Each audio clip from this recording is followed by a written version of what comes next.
नमस्कार, मैं डॉक्टर मुसर्रत जहां एक बार फिर से आपका केवी स्टूडियो में स्वागत है। आइए मैं आपको सुन्नी वक्फ बोर्ड के चेयरमैन मोहम्मद इरशादुल्लाह जी से मिलाने जा रही हूं। आइए हम जानते हैं कि सुन्नी वक्फ बोर्ड के द्वारा पूरे बिहार में कितने आवास बने और अल्पसंख्यकों के लिए कितने सारी योजना बने, और जानते हैं कि सुन्नी वक्फ बोर्ड के चेयरमैन मोहम्मद इरशादुल्लाह जी किशनगंज क्यों आए हैं। नमस्कार सर, आपका हमारे स्टूडियो में बहुत बहुत स्वागत है।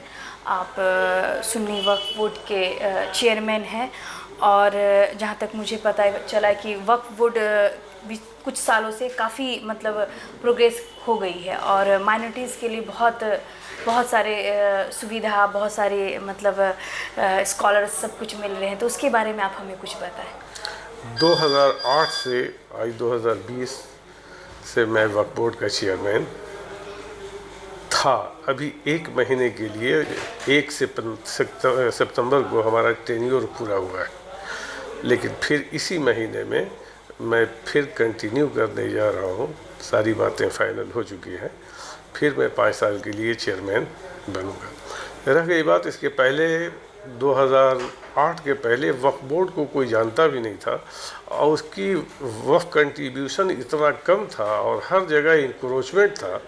इससे जूझते रहे भूमाफियाओं से आज तक लड़ते लड़ते करीब करीब सैकड़ों बीघा ज़मीन और दुकानें हमने जो है सो उन लोगों से इंक्रोचमेंट से हटवाया। और आज उस वक्त जिस समय मैंने चार्ज लिया तो 10 लाख रुपया उसका सिर्फ कंट्रीब्यूशन था, वक्फ कंट्रीब्यूशन आता था। आज करीब करीब 2.5 करोड़ रुपये पे ये आया है। डेवलपमेंट के नाम पर कुछ भी नहीं था। डेवलपमेंट के नाम पे 20-25 लाख रुपया सालाना मिलता था। आज वक्फ बोर्ड में डेवलपमेंट के नाम पर करीब करीब 200-250 करोड़ रुपया वक्फ बोर्ड का ही हमारे माननीय मुख्यमंत्री नीतीश कुमार जी का एहसान है अक़लियती समाज पे कि खाली वक्फ बोर्ड का मैं एक बतला रहा हूँ कि हर ज़िले में एक आवासीय विद्यालय खोलने का मंसूबा नीतीश जी ने बनाया है। जिस मकसद से मैं किशनगंज आया हूँ। अभी तो ये मल्टीपर्पज़ बिल्डिंग का शिलान्यास हमारे माननीय मुख्यमंत्री जी के कर कमलों द्वारा हुआ है। वो उसी मकसद से मैं यहाँ आया था। एक आवासीय विद्यालय करीब करीब 53.5 करोड़ की लागत से, ये बहुत बड़ी चीज़ है। ये क्या हर जिले में? हर ज़िले में करीब करीब 55 से 60 करोड़ की लागत से एक आवासीय विद्यालय, जो कि आदमी मुस्लिम गार्जियन सोचते थे कि मैं अपने बच्चों को कहाँ पढ़ाऊँ। बेचारा दिल्ली, राजस्थान, कोटा, दूसरी स्टेट में जाया करते थे। आज पूरे बिहार में हर ज़िले में एक आवासीय विद्यालय खोला जा रहा है वक्फ बोर्ड की ज़मीन पे। ये सब वक्फ बोर्ड की ज़मीन पे। ये क्या ये सीएम कोटा से भी सीएम ने फंड अलॉट किया है। जी। तो आप अंदाज़ा लगाएं कि करीब करीब 400 ज़िले में 38 ज़िले में लगभग 1900 करोड़ की लागत से ये बनने जा रहा है आवासीय विद्यालय। और हर ज़िले में एक मल्टीपर्पज़ बिल्डिंग 9.5 से 10 करोड़ की लागत से तो ये बनने जा रहा है। अल्पसंख्यकों के लिए तो बहुत बड़ी सौगात है। के लिए नीतीश कुमार ने दिल खोल दिया है। और मैं बतला रहा हूँ कि आज तक आज़ादी के बाद से किसी लीडरान ने या हमारे जो अक़लियती लीडरान थे उन लोगों ने भी नहीं कभी सोचा कि साहब अक़लियती समाज को तालीमी स्ट्रीम से कैसे जोड़ा जाए। ये हमारे मुख्यमंत्री की सोच है और उनका शुरू से ये हमसे वो जुड़े हुए रहे। वो हम दोनों एक ही जगह के सीएम और हम एक ही जगह के रहने वाले। अपने बारे में बताएं कि कहाँ से हैं? मैं बाढ़ से बिलोंग करता हूँ। बाढ़ विधानसभा और बाढ़ पार्लियामेंट्री कंस्टिट्यूंसी हुआ करता था, जो आज मुंगेर पार्लियामेंट्री कंस्टिट्यूंसी हो गया। तो बाढ़ और बख्तियारपुर की दूरी, हमारे मुख्यमंत्री बख्तियारपुर के जो है सो हैं रहने वाले, बख्तियारपुर विधानसभा के 12 किलोमीटर की दूरी है। तो पहले से भी जो है सो पॉलिटिकल मैं भी था। 78 से मैं भी राजनीति से जुड़ा हुआ रहा। वो 74 के प्रोडक्ट इन लोग हैं। पढ़ाई कहाँ से तो की आपने सर? बाढ़ से ही, बाढ़ ANS कॉलेज से मैंने ग्रेजुएशन किया। उसके बाद और उसके बाद से थोड़ा सा धीरे धीरे धीरे पॉलिटिकल एक्टिविटी, पहले मैं कांग्रेस में था 78 से 93 तक मैं कांग्रेस में था। 93 के बाद मैं नीतीश कुमार जी से जुड़ा हूँ, तो आज तक मैं जुड़ा हुआ हूँ। और उनका जो चरित्र, उनका कैरेक्टर, उनकी ईमानदारी और उनके बातों से जो लगता था कि गरीब गुरबा जितने भी, ख़ास तौर से जो अक़लियत समाज के लिए, उनकी जितने भी फ्रेंड सर्किल के लोग मैंने देखा, जो अच्छे अच्छे लोग, इंटेलेक्चुअल्स लोग नीतीश कुमार के साथ थे। वो बतलाते थे कि हमारी ये फ्रेंड है, हमारी ये फ्रेंड है, और सारे मुसलमान हुआ करते थे। बाढ़ वो राजपूत बहुल क्षेत्र है, राजपूत, कुर्मी, यादव, भूमियार, मुसलमान वहाँ सिर्फ 10,000 वोटर्स हैं। लेकिन हमारे यहाँ उनका आना जाना एक सिलसिला रहा, और मैं उनका एक काज करता, थोड़ा सा छोटा सा काज करता था। और धीरे धीरे करीब से कांग्रेस छोड़ने के बाद जब मैं उनके साथ जुड़ा, तो आज तक मैं जुड़ा हुआ हूँ। और उनका प्यार, उनका मान सम्मान मुझे सवाल मिलता उसी में पूछना होगा कि जैसे सुन्नी वक्फ बोर्ड पे मतलब बहुत सारे स्कॉलरशिप मिलते हैं, तो उसके बारे में कुछ सुन्नी वक्फ बोर्ड ने आने के बाद मैं जैसे जितनी भी तलाकशुदा हैं उन लोगों को मैंने 10,000 रुपया उसका जो है सो कुछ काम करने के लिए, व्यवसाय करने के लिए। हमारे समाज में तो आप जानते हैं कि सबसे मजबूर अगर कोई है जिसको शौहर ने तलाक दे दिया, जी बेशक, तो इसके उत्थान के लिए, इसको एक सहारा देने के लिए 10,000 रुपया था, जिसको हमारे मुख्यमंत्री ने आज 25,000 कर दिया। लड़कियों को, बच्चियों को हुनर रोज़गार से जोड़ने के लिए जितनी भी लड़कियां थी उसको सिलाई मशीन, कढ़ाई मशीन और भी वो मरकज़ी तालीम से सारे लोगों को जोड़ा गया। और आज ख़ास तौर से अक़लियती समाज के लिए नीतीश कुमार की इतनी अच्छी सोच है कि मैं बयान नहीं कर सकता कि 1978 से आज तक बहुत सारे लीडरों को, बहुत सारे मुख्यमंत्रियों से करीब मैं रहा, उन्हें देखा। सर मेरा एक सवाल होगा कि क्या इस बार आप चुनाव लड़ने के ख्याल में हैं? देखिए, हमारे नेता की ख्वाहिश होगी, और वो अगर इस लायक मुझे समझेंगे तो ख्वाहिश तो सबको होती है। जो राजनीति में जो आता है उसको ख्वाहिश होती है। लेकिन हमारे मुख्यमंत्री का अगर आशीर्वाद होगा, उनका विश्वास होगा, हम पर एक भरोसा होगा, तो मुझे लगता है कि कहीं ना कहीं से वो चुनाव मुझे लड़ाएंगे, ये मुझे उम्मीद है। ऐसा कोई जगह अभी फाइनलाइज नहीं है? अभी तो आप शेयरिंग जो है उसी का नहीं हुआ है, तो अभी हम लोग किसी भी, कोई भी कैंडिडेट का, चाहे मुजाहिद साहब हो, नौशाद साहब हो, या कहीं के भी, कोई भी नहीं कह सकता है कि मुझे टिकट मिल रहा है। लेकिन हाँ, जो सिटिंग विधायक हैं तो वो तो हकदार हैं। लेकिन मैं एक चीज़ ज़रूर कहूँगा कि आज यहाँ बिहार में ज़ात पात की राजनीति होती थी। जी, हमारे मुख्यमंत्री, इसी पे एक सवाल है सर, जैसे कि कई सालों से जात की राजनीति चल रही है, धर्म की राजनीति चल रही है, मगर क्या अब हमें, और ख़ास के मैं अल्पसंख्यक समाज से मैं भी बिलोंग करती हूँ, आप भी बिलोंग करते हैं, तो क्या हमें इससे उठ के सोच के वोट नहीं करना चाहिए? मैं आपको बतला रहा हूँ कि हमारी पार्टी, हमारे मुख्यमंत्री जात और धर्म की राजनीति कभी नहीं की है। सबों को सम्मान उन्होंने दिया और एक सूत्र में बांध करके वो चलने की कोशिश किए, चाहे हिंदू, मुस्लिम, सिख, ईसाई, दलित, महादलित। वो उन्होंने ये नहीं देखा कि हमारा जात कौन सा है।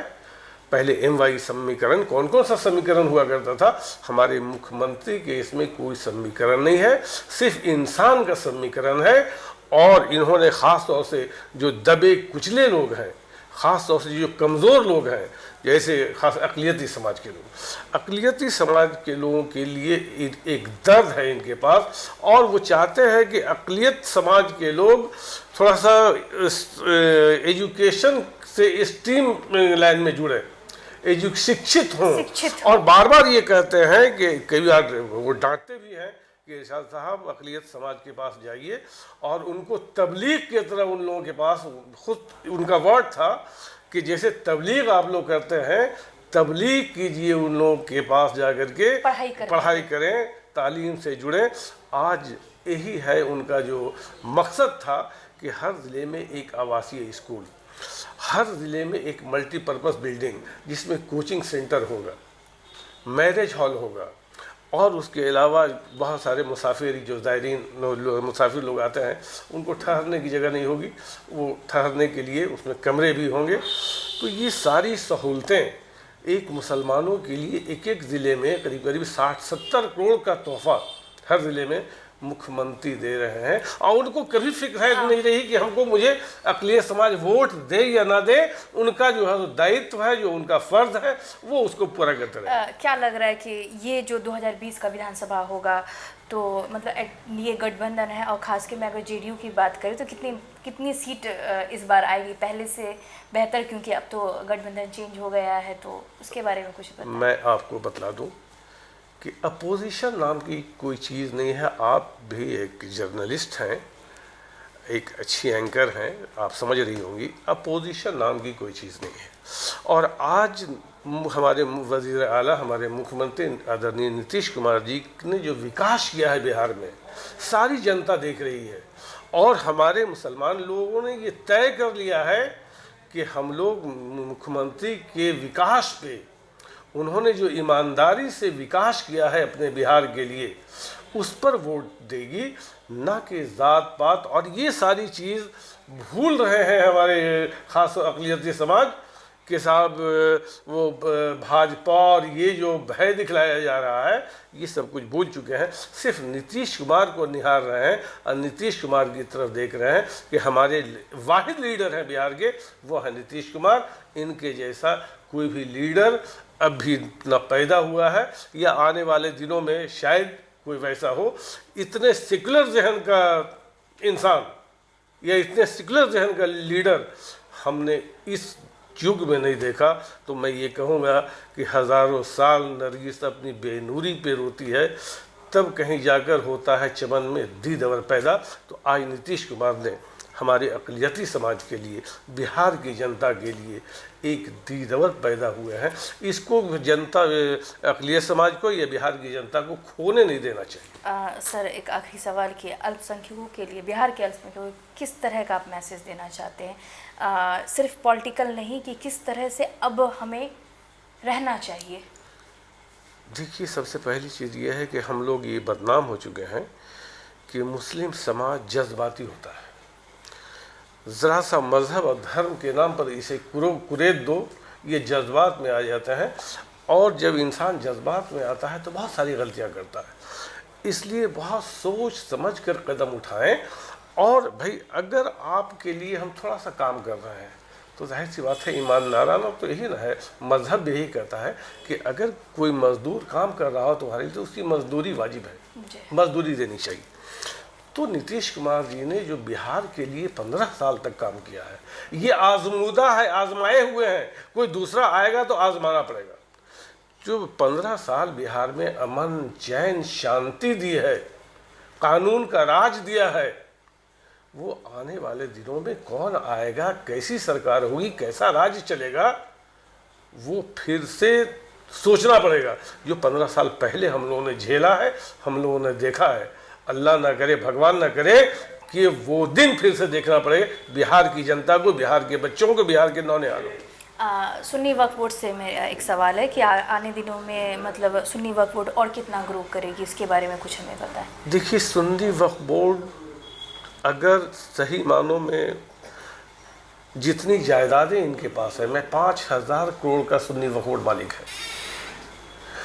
अगर ईमानदारी से सारे लोग, जितनी भी इनकी दुकानें हैं, जितनी इनकी ज़मीनें हैं, कुछ सरकारों भी अधिग्रहण कर रही है या कर ली है बहुत सारी ज़मीनों को, इसकी सरकार अगर इसकी एन्युटी ही दे दे या इसका जो ईमानदारी से किराया दे दे, उसका जो भी है वो रेंट दे दे, तो सुन्नी वक्फ बोर्ड कितने 100 अरब का मालिक होगा कि वो महीनों जो है सो यहाँ की जनता को सुन्नी वक्फ बोर्ड खिला सकती है, उसकी कफालत कर सकती है।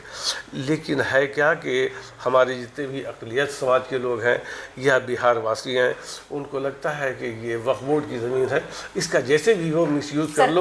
जी हाँ, सरकारी ज़मीन है। और ये सब जो है सो गलतफहमियाँ हमारे आपके दिलों में है, इसको निकाल दे। ये वक्फ की जायदाद अल्लाह की अमानत है, इसका मुहाफिज अल्लाह मियाँ है। और जिन लोगों ने वक्फ किया है, ये वक्फ है एक दान, जो दान एक बार कर देता है तो वो अल्लाह मियाँ का हो जाता है, भगवान का हो जाता है, वो जायदाद भगवान का है। तो जो भी खूर्द बुर्द चोरी चमारी अगर कर रहे हो या अगर कब्जा कर रहे हो तो किसी इंसान का नहीं, डायरेक्ट भगवान से तुम झगड़ा कर रहे हो, उसकी जायदाद आप मंदिर में जाकर चोरी करें, मस्जिद में जाकर के कुछ चोरी करें तो कितना बड़ा गुनाह, कितना बड़ा पाप होगा। कोई भी हिम्मत करेगा कि किसी मंदिर में वो जो चढ़ावा आता है वो पैसा हम चुरा लें, मस्जिद की एक टोपी है, एक बंदा हम चुरा लें। लेकिन वही मस्जिद ये खाली शरीयत, इस्लामिक शरीयत से जुड़ा हुआ है ये वक्फ।